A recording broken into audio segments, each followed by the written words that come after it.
Hey there, life editors!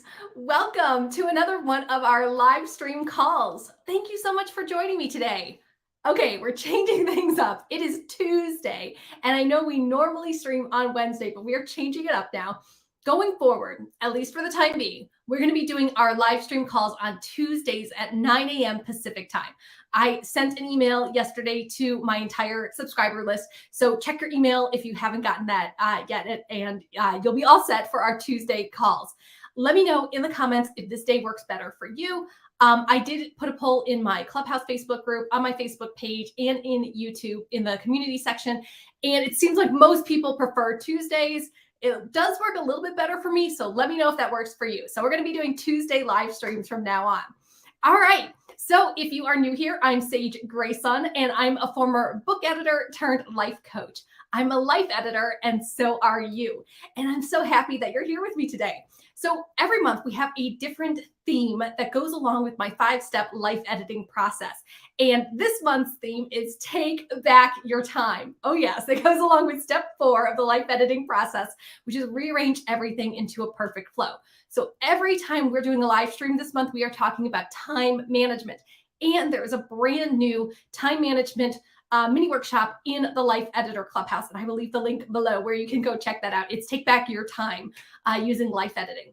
Okay, so we're talking about time management this month, and our book club selection for this month is the 4% Fix. I will leave a link below in the description so you can get your copy of the 4% Fix. We're going to be discussing this book on our final live stream of the month. This is what we do every month. We have a theme. Every live stream goes along with that theme, and the very final live stream is our book club discussion. So this month, remember, we're on Tuesdays now. This month, we will be talking on Tuesday, the 26th. So you still have time to get a copy of the 4% Fix, which is going to help you revitalize and reorganize your mornings and use that first hour of your day properly. And we're going to be talking about this on the 26th, and I can't wait to hear your thoughts about the 4% Fix. All right, so get your copy below. All right, so today, keeping in mind that we have this time management, take back your time theme, we are talking about 5 things today that the most productive people do every single day. Oh, yes. And I know you want to be a productive person because we see other people out there being successful and getting things done.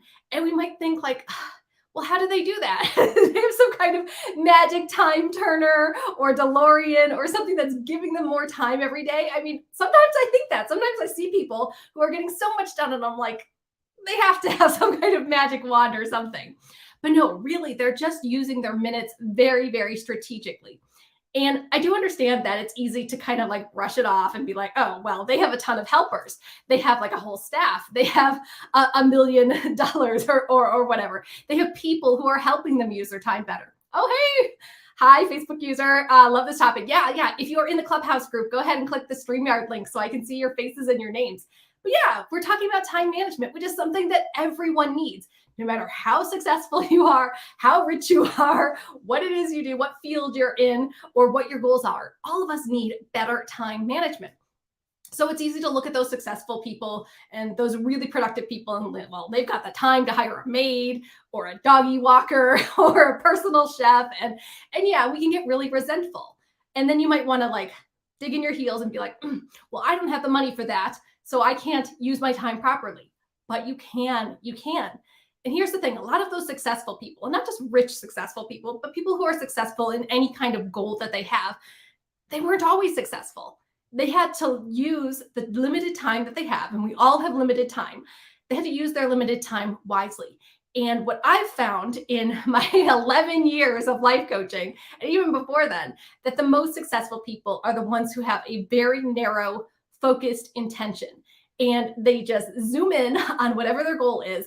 And even if they only have 5 minutes a day, a minute a day, they work on that goal solely. That's what their focus is. They're not getting distracted by other things. So I want to share with you today 5 things that the most productive people do. And once you start doing these things, it's really going to transform your time. You're going to be able to take back your time, which is the whole theme that we're going for this month. Okay, so I want you, before we get started, leave a comment below and let me know. Do you feel like you use your time properly? Do you feel like okay, most days I'm doing my morning routine. I'm getting my frogs eaten in the morning. I'm checking off things on my to-do list. Like, do you feel like when you get to the end of the day or when you get to the weekend or your days off, like, okay, I use my time pretty well? Or do you feel like you're always playing catch up? As one of my clients says, she says she feels like a hamster on a wheel where she's always spinning, spinning, spinning, spinning. Kathy, Kathy says, nope, nope. I think most of us, we feel like that hamster on a wheel, like spinning, spinning, spinning, and not getting anywhere. This is hugely common. And maybe you get to the end of the day and you had like a to-do list of 100 things and you got 2 of them done, and then you feel bad about yourself. Or you get to the weekends and you didn't get all of your stuff done, and then you feel like, well, I guess I'm working on the weekends now. That's horrible. I don't want you to feel like that. I want you to feel like you're using your time properly. You're inching forward towards your goals every single day, and feeling really accomplished. Marie France says, my day starts off well. Yep. But time management becomes more difficult as the day goes on. Yeah. Leave a comment if this sounds like you, because it certainly sounds like me. I recommend to my clients, if you can, front load your day with your most important projects, because that means if something happens in the day, your kid gets sick, there's an emergency, you got to go to the grocery store, or something happens, or you get tired, or whatever happens, then you've gotten the most important things done early in the morning, rather than saying, oh, I'll do that after lunch. You might not have time after lunch. Something else might happen after lunch, or whatever. So yeah, if you can front load your day, get those things done first, then it doesn't matter if there's distractions and nonsense in the afternoon. Sometimes this works, sometimes it doesn't. I do understand that. Okay, so are we ready? Are we ready for this? We're going to go over 5 things that the most productive people do every single day. Before we get into these 5 things, have you heard these 5 things before? 100% you have heard all of these 5 things before, but are you implementing them? Are you actually doing these 5 things? Probably not. And these aren't all the things that the most productive people do. And you might have some other things to suggest, which I definitely want to hear in the comments.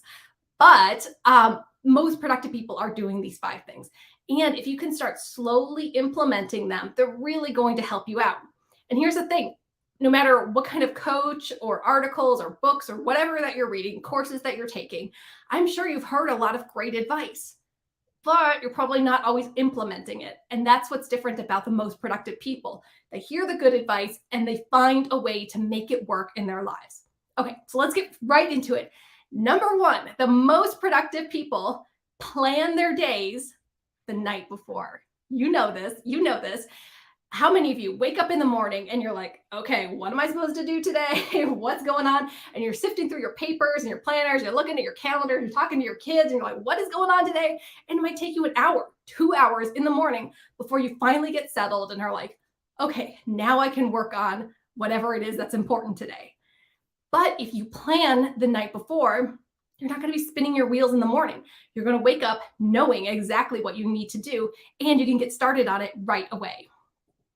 Tanya says, front load my day. That's a great idea. Yeah, I think if you can do this, and I do recommend it, putting your most important tasks at the very front of your day. For those of you who have read the book Eat That Frog by Brian Tracy, and I'll leave a link below, Eat That Frog is all about doing your scariest, most frustrating task, your frog, first thing in the morning, because then it's off your plate. It's gone. Nothing else is going to be as bad as doing that difficult thing, like sending that difficult email or having that conversation or writing that report or whatever. Get it done first thing.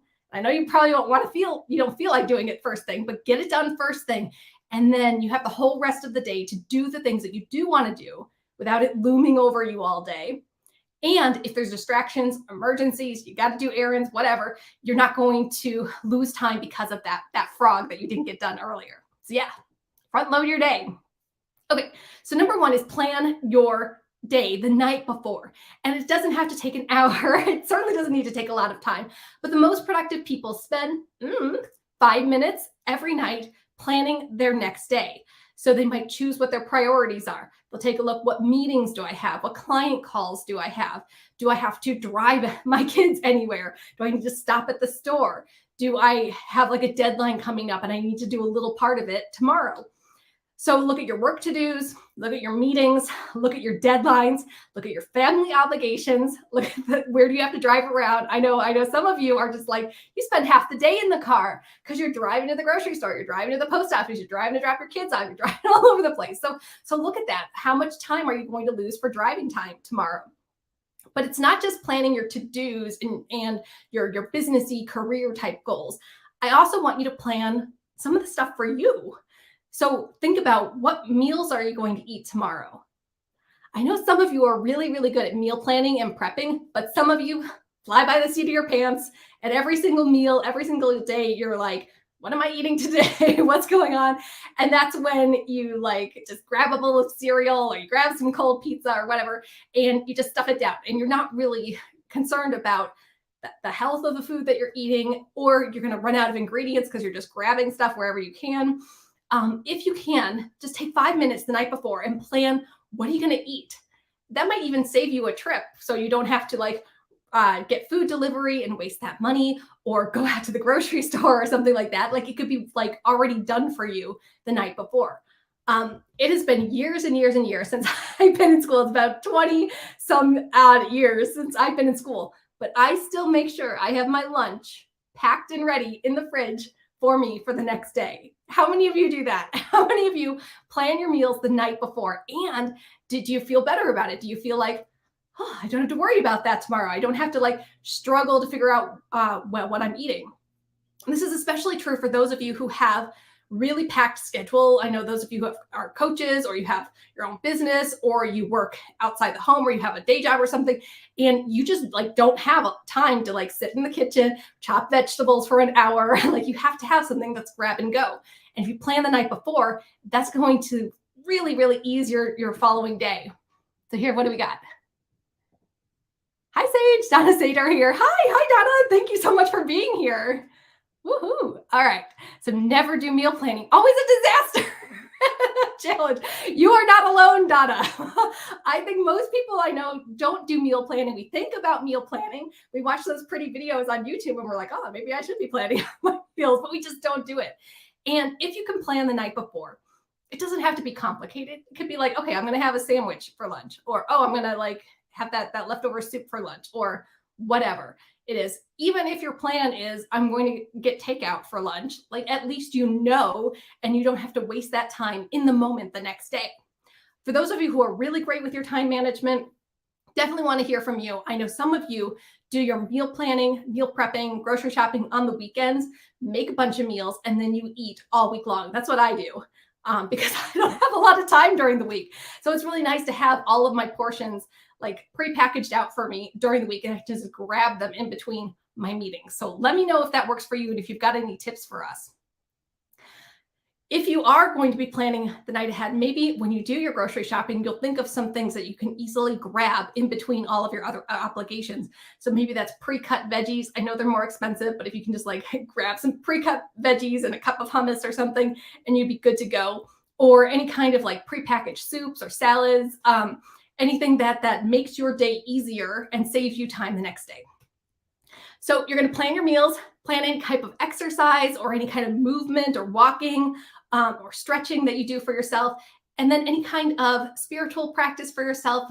Are you going to have time for meditating? Are you going to have time for reading whatever holy book you have? Are you going to have time to connect with others? And then any types of hobbies or fun things. I do this. I plan what shows I'm going to be watching every night. So it gives me something fun to look forward to. So I'm like, okay, I'm going to get this blog post done because I know tonight I'm watching Bridgerton or whatever it is.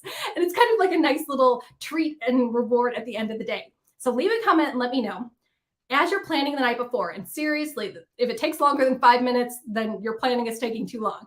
The night before, tell me, do you plan your to-dos for the next day? Do you plan your errands? Do you plan your deadlines? Do you plan your meals? Do you plan your exercise? Do you plan your spiritual practice? Do you plan your hobbies and anything fun or self-care for yourself? Leave a comment and let me know as you're planning the night before, what things do you need to be planning? Or if you're not currently planning, what things do you need to like go through every night? Like, okay, what deadlines do I have? Where am I driving tomorrow? What's due tomorrow? What am I eating tomorrow? So you're all set for the next day. And if you plan the night before, I guarantee you're going to get better sleep. What? How do you get better sleep? Well, how many of us sit or lie in bed at night and we start thinking of all the things that didn't get done during the day, all of the things we have to do tomorrow, and instead of actually like getting up and making a list and putting it by our planner or putting it on our calendar, we just kind of ruminate over all of the things that didn't get done and all the things that have to get done. And how are you supposed to get good sleep if you're worrying and you're anxious as you're trying to go to sleep? So take that 5 minutes, get out of bed, take 5 minutes, write a plan for the next day. You're going to sleep so much better. Okay, so that is number one. The most productive people every single day, they are planning the night before. All right, I know you've heard that before, but are you doing it? Karen says, whatever I make sure it's good for 2 meals. That is perfect. That is absolutely perfect. I do the same thing. I buy my groceries on the weekend and then I make a bunch of meals and I portion them out throughout the week. And I've got a great big freezer too. How many of you do freezer meals? Because I do that. And I take some of my portions, I put them in the freezer. So I'm like, when I'm really strapped for time and I'm really busy, I've got those meals kind of like in my back pocket to grab from. So yeah, if you're making a meal, make sure you have extra servings. Or if you're packaging or you're pre-packaging out like any kind of veggies to snack on or anything like that, can you make a couple more just to ease your time later in the week? All right. We ready? Ready to keep going? Okay, I've got more. The second thing that the most productive people do every single day is they don't use a snooze alarm. And related to that, many of them simply wake up naturally. Now, I know you've heard this before. You've probably heard all 5 of these things before. Don't use a snooze alarm. And we know this. I think intellectually we know this. We've read all the articles. We've seen all of the health stories about not using a snooze alarm. Because if you keep hitting the snooze alarm and keep saying, oh, let me just get that 8 more minutes, and you don't get up, you're not actually getting back down into that deep REM sleep. You're not going to feel more rested by getting those 8 extra minutes or whatever it is. In fact, you're not going to feel more rested at all. You're going to feel worse. You're going to feel more tired and groggy when you finally drag yourself out of bed. So when your alarm goes off, if you use an alarm to get up right away. And I know some of you do the trick of like setting an alarm or setting the alarm on your phone and putting it across the room. So then you have to get up. You have to stand up and get out of bed. You can't just like click the alarm in bed and stay under the covers. You have to get out of bed. So that's a good trick to do. But I will say that the most productive people, many of them don't use alarms at all. And that's not because they like don't have things to do in the morning. Of course they have things to do in the morning. But the most productive people are getting better sleep. We just talked about that. And they're so in tune with their bodies that they can naturally wake up at the time that they need to wake up, especially if they know what their body rhythms are like. And they think, okay, I know my body needs 7 hours of sleep or 8 hours of sleep or whatever it is. They can go to sleep, count backwards, and know when they need to go to sleep. So if they have to, whatever, get up at 6, they go to sleep at 10 the night before, and they just naturally wake up. I know other people who wake up with the sun. Whatever time of year it is, when the sun is up, they are up. And they've got maybe like sheer curtains so the sun does come in the morning. Or they've just trained themselves so well. So for me, I wake up at the same time almost all the time, right around 6 o'clock. And sometimes I'll like be in bed and I'll be like, I think it's 6. And I'll look over at the clock and it'll be 6 o'clock right there. So I've kind of trained myself to do this. I really know my body well. And I know when I'm waking up and how much sleep I need. For those of you who like to wake up with the sun, but the sun is not always up when you need to get up, they have these great sunlight lamps on Amazon. You guys know what I'm talking about. How many of you have seen those before, or do you own one? It's an alarm clock, and basically you set it so when you need to get up, it gradually gets brighter and brighter and brighter in your room, like a sun, like the sun rising. So it mimics that sunlight. So if you like to wake up with the sun, but you need to get up earlier when it's not sunny out, try one of those sunlight lamps. I have heard so many good things about it. So let me know what you use to make sure that you're getting out of bed at the time that you need to. Are you stopping using the snooze alarm? Are you putting your phone across the room? Are you training yourself by counting backwards with how many hours you need? Are you decreasing caffeine so you actually feel sleepy when you need to go to bed? Are you planning the night before? All of those good things. One last thing I will say about getting out of bed without the snooze, because I know some of you are like really dependent on the snooze alarm. And hey, We've all been there. I totally understand. There is a great book, which I know many of you have read, called The 5-Second Rule by Mel Robbins. Highly, highly recommend this book, and I will leave a link below. With the 5-second rule, Mel Robbins says that whenever you have to do something, such as get out of bed or eat that frog or do that hard project or whatever, count down from 5, 5, 4, 3, 2, 1, and then go and take action immediately. It's a countdown, like a rocket takeoff, or like starting a marathon or something. 5, 4, 3, 2, 1, go, and then immediately do it. So if you need to get up in the morning and you're lying in bed thinking, maybe I'll hit the snooze alarm, say to yourself, 5, 4, 3, 2, 1, boom, and then get out of bed. Or you have to like make that phone call, 5, 4, 3, 2, 1, do it. Leave a comment and let me know how many of you love Mel Robbins, because I love Mel Robbins too. And have you used the 5-second rule? And what are you like boosting yourself up with? The 5, 4, 3, 2, 1, go. Definitely helps you get out of bed, but it can help you with other things that you're dreading too. All right, so that is number 2. Most productive people don't use a snooze alarm, or they train themselves to get up naturally. It should never be a struggle to get up in the morning. Okay. The third thing that the most productive people do every single day is they choose only 3 priorities. I know you've heard this one too, but I don't see you doing it. 99% of the people I work with don't do this. Instead, you have a to-do list that's like 100 things long, or even 10 things long is too much.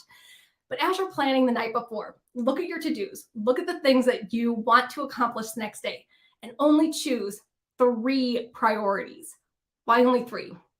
Well, I want you to feel the energy of completion. How many of you have heard of the energy of completion? Yeah. It's when you complete something, you get this boost. You get this like light feeling inside. You feel like, I could do that. I can do hard things. But if you have a 10-item to-do list, a 100-item to-do list, I know some of you are working from your master to-do list, which you should not be doing. But if you have 10 items on your to-do list and you only get 2 or 3 of them done, you never get that energy of completion. You never feel like you've crossed everything off. So every single day, you're going to feel like you're behind, like you're not living up to your standards, or you're not living up to your expectations. And that is so debilitating. Think of that, weeks and months of never, ever completing everything on your to-do list. Are you going to feel energized? No, you're going to feel like nuts to this. I'm stopping. I'm not doing anything else. Karen says, my planner only allows me to write 3 things, which is really helpful. My planner only has a spot for 3 priorities too. So if you have a planner that limits you, that's awesome, because then you can plan out your 3 priorities for the entire week for each day. Or if it doesn't have that in your planner or your calendar, like make a little note for yourself, make a little task list, only 3 things.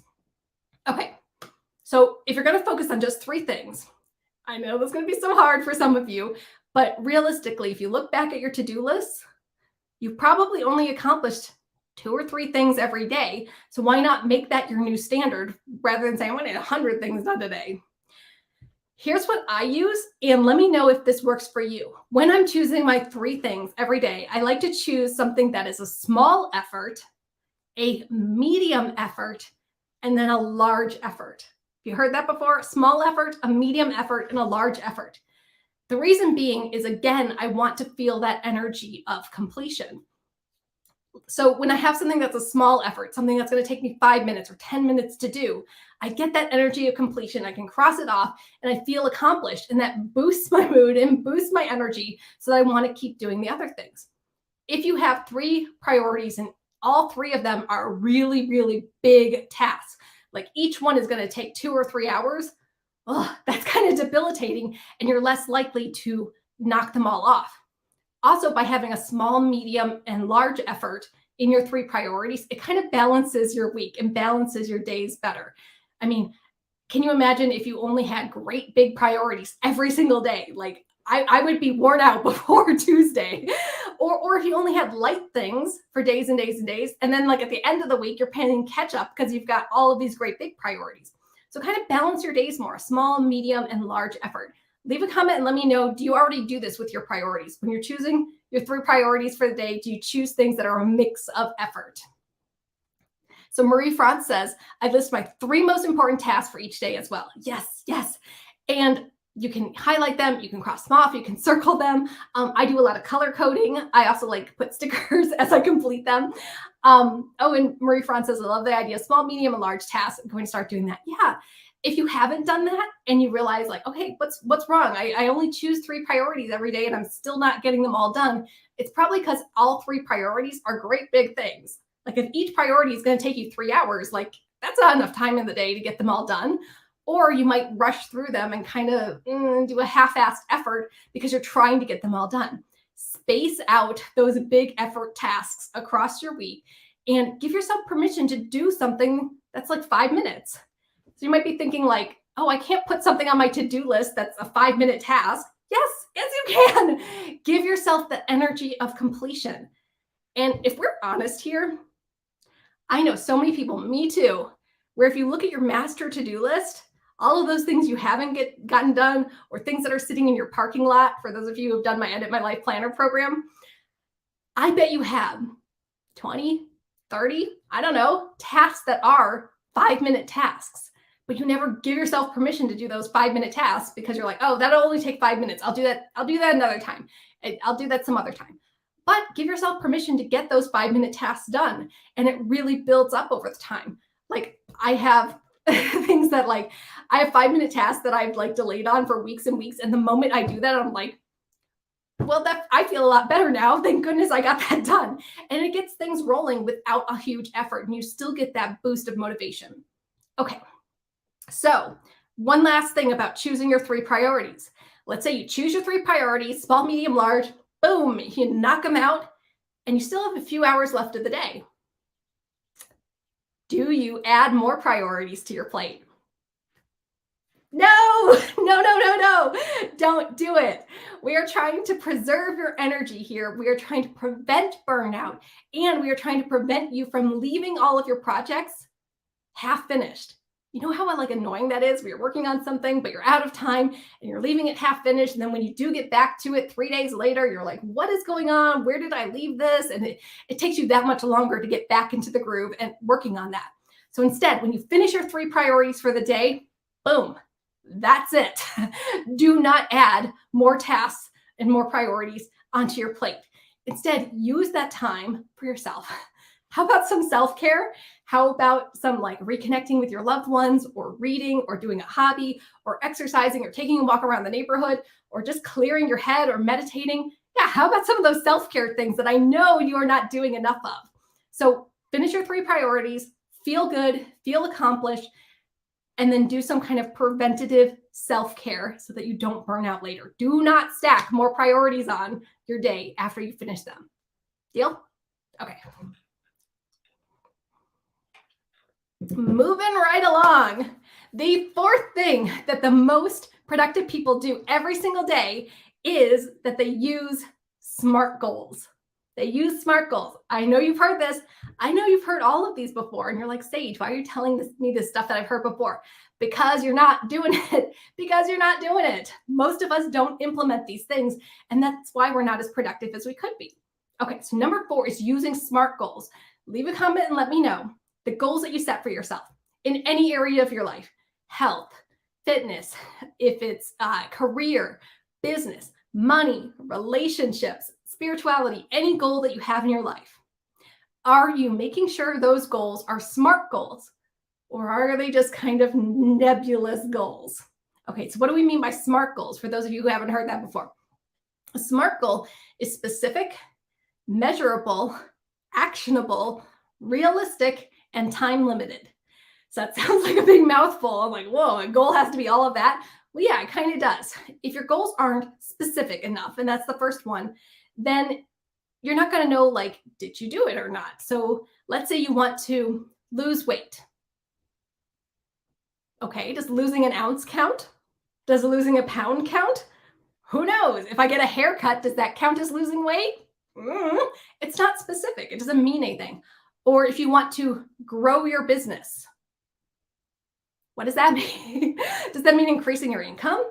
Does that mean hiring staff? Does that mean getting a fancy redesign on your website? What does growing your business mean? I don't know. You've got to be specific so you know exactly what you're working towards. Next part is measurable. And this is a big one too. there must be some way for you to measure yes or no, did you reach your goal?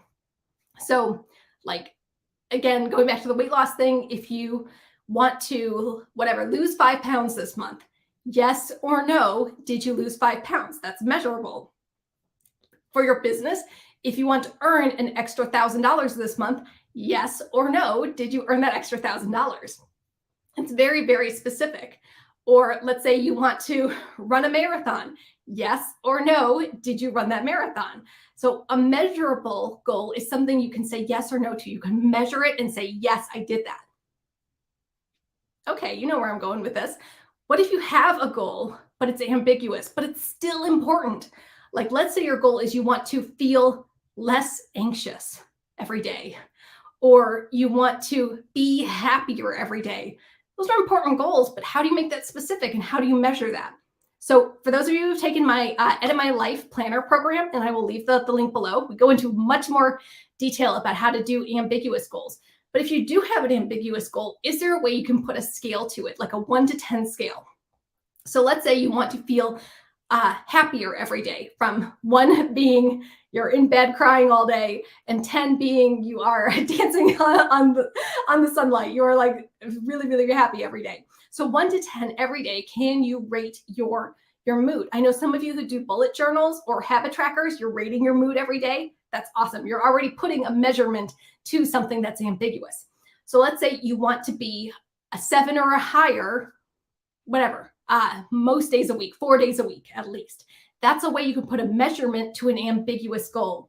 Does that make sense? So if you got something like, I want to be happier, I want to be less anxious, put some kind of 1 to 10 measurement. So today I am a happiness of a 9, and you want to be at a 7 or more, 50% or more of days of the month. And at the end of the month, you can come up with your average and see, okay, did I reach that? That's how you measure an ambiguous goal. Make sense? Okay. A is for actionable, and this is actionable by you. This is a tough one. Your SMART goal must be something you can do, not something that you're waiting for someone else to do. Like, oh, I wish my husband would pick up around the house more, or I wish my manager wouldn't be so mean, or whatever. If your goal relies on some outside person doing the work, it's not a SMART goal. I want you to feel control of your life. I want you to feel like you can take action on whatever it is that you're working on. So make sure that your SMART goal is something that you have control over. So if your goal is to, earn $1,000 extra every month in your business, you can do something about that. You can do your marketing. You can publish blog posts and newsletters, and you can be there for your clients. There's things that you can do for that. If you want to lose weight, it's your body. You absolutely have control over taking actions to lose weight. If you want to improve your relationships, there are some things that you can do, but you can't do everything. So let's say you want to have better relationships with your kids. You can make time to be with each kid individually. You can make time to read them stories, or you have time to go to their events or their concerts or their whatever's going on at school. So you can make the time yourself, but they have to come and do the action too. Like, are they going to bring anything to the relationship too? So make sure that if you're coming up with your SMART goal, that you can take action towards your goal. Got it. Okay. Next is R, is realistic. I hate saying this in your SMART goals, but your SMART goals must be realistic. And I'm not saying don't think big and don't dream and have great goals, because I want you to have great big goals. But if they're not realistic, you're not going to reach them. And that's going to make you freeze. That's going to make you feel bad about yourself. It's going to make you think well, goal setting doesn't work. I'm not going to do anything. And I don't want that for you. I want you to feel like you're actually making progress on your goals. So let's say you are in my Startup in 60 program, and you are starting a business today. You don't have a website, you don't have any blog posts, you just have an idea, and you are starting a business today. Are you going to make $1 million by the end of the year? Maybe, but it's not very realistic. Maybe you can come up with a better, more realistic goal about the effort and the time that you can put into that goal and the results that you can expect. Let's say you do have a business right now and you made $900,000 last year. Could you make $1 million this year? Yeah, that's more realistic. Does that make sense? Or let's say you want to lose weight. Are you going to lose 100 pounds in 2 weeks? No, that sounds miserable and awful. Please don't do that. But could you lose 100 pounds in a year or 2 years? Yeah, that sounds a little bit more realistic, slow and steady, healthfully. So think about that. Is your goal realistic? And look at all the factors that determine whether this is realistic for you. And something that's realistic for you might not be realistic for someone else. Look at the time that you have, look at the energy that you have, look at your life circumstances, look at your money, all of that stuff. Is this goal realistic for you? All right. The last part of your SMART goals is they must be time limited. So there must be some kind of deadline associated with your SMART goal. If you're not, then it's too nebulous. Like, I want to earn $1 million someday. Like, what does that mean? Or I want to, whatever, run a marathon someday. No, you have to have some kind of time limit on it. For those of you who have been my clients for a while, or if you've done the Edit My Life Planner program, you know I love 12-week plans because it's a short enough amount of time to feel urgent, but it is a long enough time to see sustained results. In 12 weeks, you're going to see your business income grow. In 12 weeks, you're going to see your health improve. In 12 weeks, you're going to see your relationships improve. In 12 weeks, you're going to see your savings build. So 12 weeks is a long enough time to see results, but it's short enough to feel urgent. You're going to have that hum of energy, that hum of urgency in the background with everything that you do. So for my SMART goals, and what I recommend for my clients is do your 12-week plan and break down your SMART goals so that it fits within that 12 weeks. So you might have like another SMART goal for the next 12 weeks and another one. And use that as a motivation. Okay, so these are my 12-week goals. Can I break them down even further and have those little benchmarks along the way? Okay, so by week 3, I need to be here. And by week 7, I need to be here. By week 10, I need to be here. Like, breaking down those great big goals into smaller benchmarks while still having a big time limit is going to make it so much easier for you to reach your SMART goals. Okay, recapping your SMART goals: specific, measurable, actionable, realistic, and time limited. I guarantee you that the most productive people and the most successful people in the world have SMART goals. They are specific, they are measurable. You better believe they have time limits on their goals, and they are realistic for them.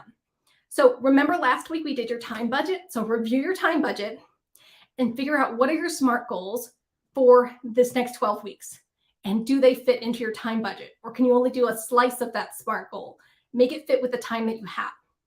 I recommend, like how we say to do only 3 priorities per day, a small, medium, and large one. I recommend choosing only 1 to 3 SMART goals per 12-week plan. You can fight me on this, but I have clients who choose like 10 goals for the 12-week plan, and then they don't reach all of them and they feel kind of bad at the end. Or they're spreading themselves too thin. They've got too many competing priorities.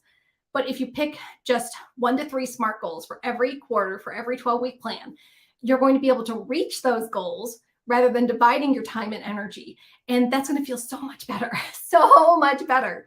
So leave a comment and let me know, how many goals do you typically have in your 12-week plan? Right now, I'm looking at mine. I've got 2 goals. I've got 2 goals for my current 12-week plan. I've got a money goal and I've got a health goal. Almost all the time, I have either some kind of businessy goal, whether that's like a money goal or launching something new, and then I have some kind of self goal, whether that's like self-care or my health or making time for hobbies or whatever it is. I usually have like 1 businessy goal and 1 self goal. And that's all I do. That is all I do for my 12 weeks. All right.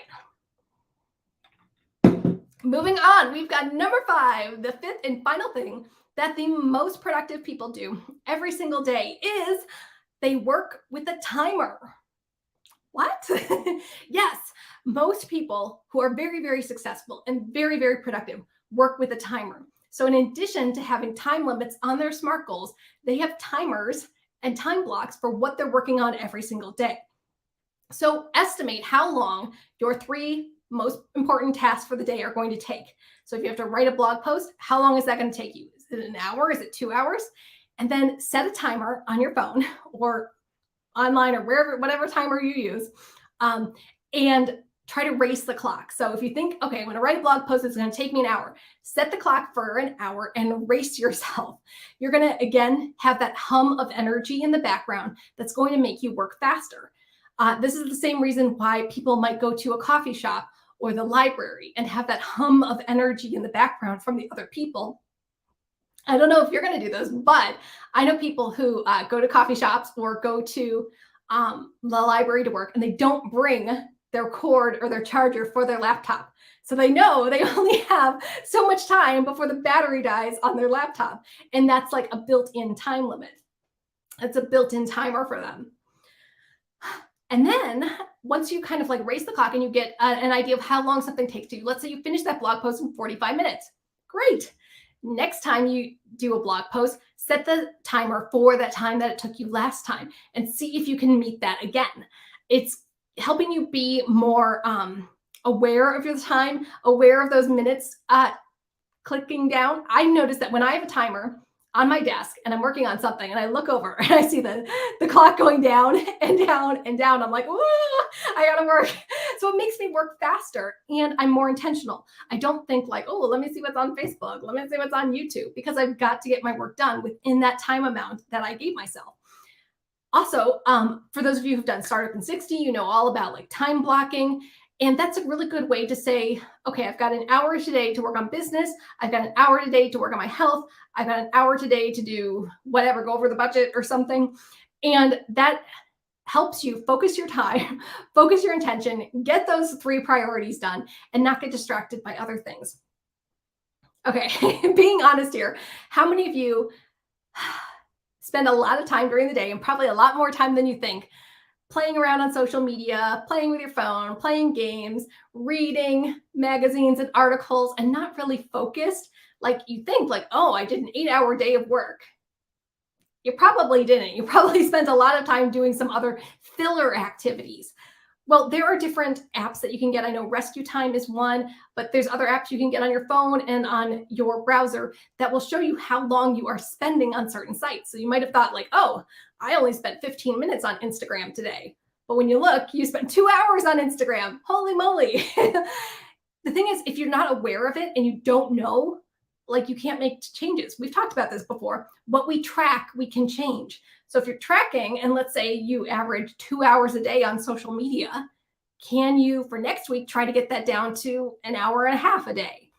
And keep trying to reduce that goof off time and stay really focused. Leave a comment and let me know, have any of you tracked your time and tracked the apps and the tabs and the programs that you're on? And were you ever really surprised? Like, oh my God, I did not know I spent that much time on YouTube. And then people complain. They're like, well, I don't have time to read, or I don't have time to start a business, or I don't have time to spend with my family. But if you look at where you are spending your time, you might not be spending it on things that are really of value, that get you closer to your goals, or that are really focused on the things that you say are a priority in your life. It's kind of like a wake-up call, but it's a much needed one. I will also suggest using pomodoro sprints that I know a lot of my clients use. And that's where you set a timer for 25 minutes, and then you take a 5-minute break, and then another 25 minutes, and then a 5-minute break. I use the app Seconds on my phone, and I can set those repeating pomodoro sprints. So it just keeps going and going and going all day long. And that helps me because I know I'm getting my breaks, because how many of you will just sit there and like work for 3 hours and not get anything to drink and not go to the bathroom, not get anything to eat. And then you wake up and then you stand up and you're all stiff and you don't feel good. And I guarantee if you're not taking regular breaks, and we're actually going to talk about this next week when we talk about strategic breaks. If you're not taking enough breaks, your work starts to diminish. Like you might be really good in that first hour, but by the 3rd hour, like you're making typos, you're having to redo things. Like it's not as focused as when you start. But if you take those regular breaks, you can sustain that energy and that focus for a longer amount of time. The last thing I will say about working with a timer is my secret weapon, my secret shame. I don't know, maybe every time I tell my clients about this, they're like, really, Sage? That's what you do? Yes, I'm human. And I have different, like my energy ebbs and flows throughout the week, throughout the month, throughout the year.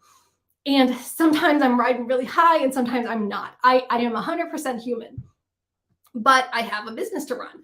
And I have clients who are paying me and need me. And I have a dog who needs me. And I have other responsibilities in my life. So on those days when I 100% have to get stuff done, but I feel crummy, I feel so awful. I just want to go into bed and cry and like sleep for a million years. I know you've been there too. We all have days like that. I set a recurring timer on my phone for 10 minutes of work, 10 minutes of play, or 10 minutes on, 10 minutes off, 10 minutes on, 10 minutes off throughout the whole day. So when I have to get my work done, I have to send an email or I have to write a blog post or I have to do something, I will say, okay, timer is starting. I just need to do this for 10 minutes. I can do this for 10 minutes, whatever it is, whatever you need to do for 10 minutes. If it's work related, you can do that uncomfortable work project for 10 minutes. You could clean your house for 10 minutes, even though your house is really messy and gross. You could, whatever, do that thing that you know you need to do. You can exercise for 10 minutes. You can meal prep for 10 minutes. Do that hard thing for 10 minutes. And the clock will be ticking down and you know, I just need to get through these 10 minutes. And then after the timer goes off, you'll have 10 minutes of play or 10 minutes of off time. And you can use that time any way you want. You can collapse in bed and just like stare at the ceiling for 10 minutes. You can walk around your neighborhood. You could go get another cup of tea. You can cuddle with your dog. You can read a trashy magazine, or you can watch more Bridgerton or Netflix or something. Or you can dance around and turn on some music and feel good dancing around your office. But then you get 10 minutes of break and then you're on for another 10 minutes. And you might be thinking like, Sage, that's only 10 minutes of work, or that's only 30 minutes of work every hour. If I'm doing 10 minutes on, 10 minutes off, 10 minutes on, 10 minutes off, the whole day, that's only 30 minutes of work an hour. Yes, that's right. But think about that. Think about your absolute worst days when you're sick, when you're depressed, when you're anxious, when the whole world is out to get you, when you didn't get any sleep last night and you're feeling so awful. 30 minutes of work every hour is a tremendous amount of work. That's more than I would be getting done if I just let myself stay in bed all day. So think about that. Megan says, so many great tips. Oh, thank you, Megan. Thank you so much for being here. But like, give yourself permission to be human. I know it seems like weird to be like, well, 10 minutes on, 10 minutes off, but at least I'm still getting some stuff done. At least I'm doing a little bit. And on those days when you have to get stuff done or else there's going to be big consequences, give yourself permission to be human. Use a timer. A timer will let you get those things done while still getting breaks, while still getting treats, while still like filling your cup again. So if you get 10 minutes of depleting stuff you have to work on, then 10 minutes of filling your cup, and then 10 minutes of depleting work, and then 10 minutes of filling your cup. It's okay to do that. Okay. Let me recap those 5 things that the most productive people do every single day. They plan the night before. If it takes you longer than 5 minutes to plan, you're doing it too long. Take those 5 minutes and plan the night before. Number 2, they wake up without a snooze alarm, or they just naturally train their bodies to wake up when they need to. Number 3, they choose 3 priorities every day and no more. Do not add on more priorities. And you might want to choose a small effort, medium effort, and a large effort priority. Number 4, they use SMART goals. So every day, you know, you're working towards something specific and measurable. You're not just like floating out there thinking your work doesn't actually matter. And 5th one is they work with a timer. However you want to work with a timer. If it's racing the clock, if it's using pomodoro sprints, if it's the timing your goof off social media time and then lessening that, if it's doing the 10 on, 10 off, whatever, work with a timer so that you're using every minute wisely. Before I let you go, I have a bonus don't do. So this is a bonus one, a bonus don't do. So this is something that the most productive, most successful people do not do. There's a lot of things they do, but there's some things they don't do. And that is they don't rely on outside motivators. What am I talking about? So we've talked about this in Startup in 60, that you have intrinsic motivation and extrinsic motivation. So intrinsic motivation comes from within you. You are doing it because you want to do it. Extrinsic motivation is coming from outside forces, from society or your family or whoever, saying that you need to do this because they want you to do it. And you can have both intrinsic and extrinsic motivation in your life. But if you want lasting change, If you don't want to burn out, if you want to work on the goals that are important to you and feel successful, you need that intrinsic inner drive. So the most successful people don't rely on outside motivators.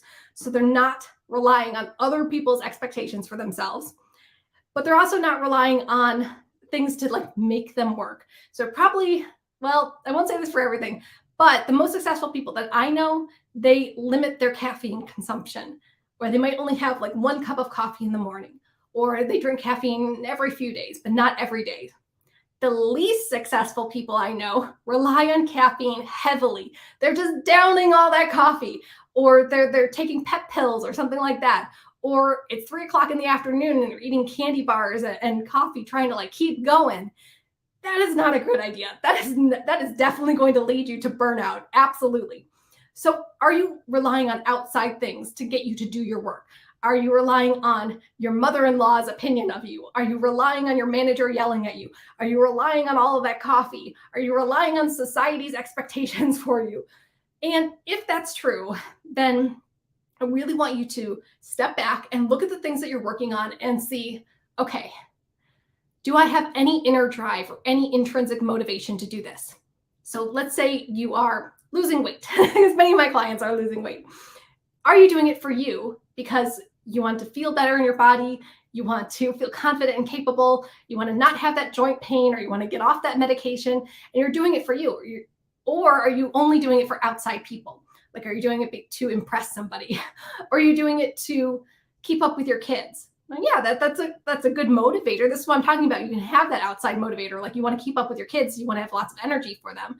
That's a good reason, but you need a reason for you too. Let's say you want to start a business. Are you starting a business for you because you are really excited about this field or this line of work, and you want to earn more money so you can do more things with your life, like travel and save for retirement or whatever? Or are you doing it because someone's like yelling at you, like, we need more money for the family, start a business, or something like that? Or you're doing it because all of your friends have businesses and they say you need to start a business too. That's the outside extrinsic motivation. So the bonus don't do is the most successful people do not rely solely on outside motivators. Leave a comment and let me know. Think about your biggest goal right now. Are you following an intrinsic motivation or an extrinsic motivation? Or is it a combination of both? It might be, and that's okay. But make sure anything that you're working on, you do have some kind of inner drive, inner want for yourself.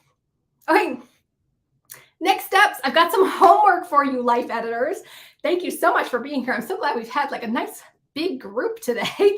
But your homework, I want you to think about these things that the most successful, most productive people do every single day. Plan the night before, no snooze alarm, 3 priorities, SMART goals, and use timer. Is there anything that you can build into your schedule this week? Now, I know you've heard all of these things before. Believe me, I've talked about all of these things before, but are you actually doing them? Are you actually limiting your priorities? Are you actually using SMART goals? Are you actually planning the night before? Or are you just laying in bed, kind of stewing over everything all night long? That's not helpful. That's not restful. So see, what is the smallest way that you can incorporate one or more of these things into your life this week? So it's Tuesday. Can you, like, maybe even set an alarm on your phone tonight before you go to bed, or right after you brush your teeth, or whatever it is? Can you spend 5 minutes planning for the next day? Like choosing your priorities, make sure you have food, make sure you know what deadlines and things and appointments are going on, so then you can sleep easily tonight. Or can you right now go into your phone and turn off the snooze? Do not give yourself the option to choose snooze. Or can you go on Amazon and start looking at those sunlight lamps? Or can you find a timer app that you like on your phone? Like most ones just come with a generic timer. I like the Seconds app. There's a little bit more ways that you can customize it.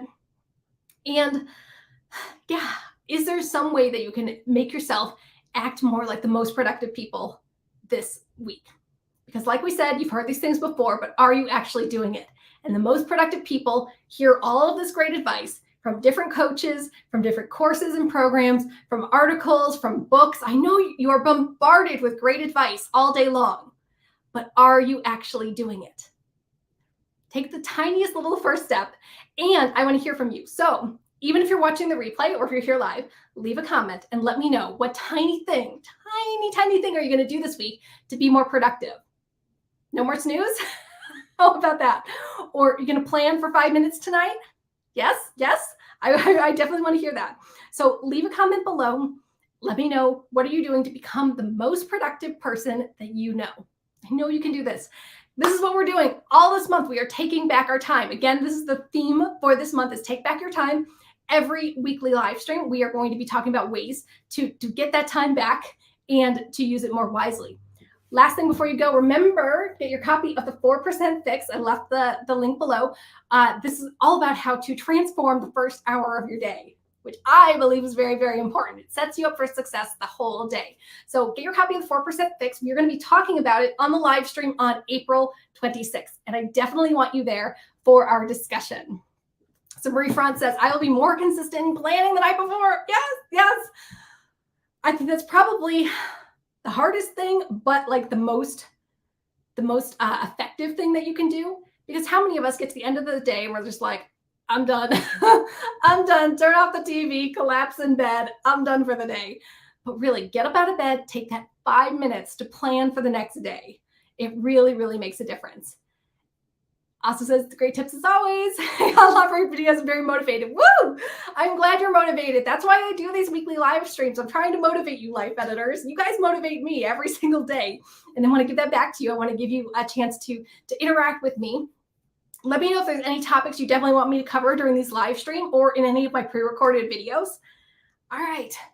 So I don't see any other comments coming in, but I will be coming back and checking the comments. So even if you're watching the replay, leave a comment. Let me know what you're working on. Let me know how you are being more productive this week. And if you got any better tips or different ideas that you want us to try, leave a comment below. I love hearing your ideas. Okay, life editors, thank you so much for being here with me today. Remember, we're doing Tuesday live streams from now on. So I will see you next Tuesday. All right, have a great rest of your week. Bye.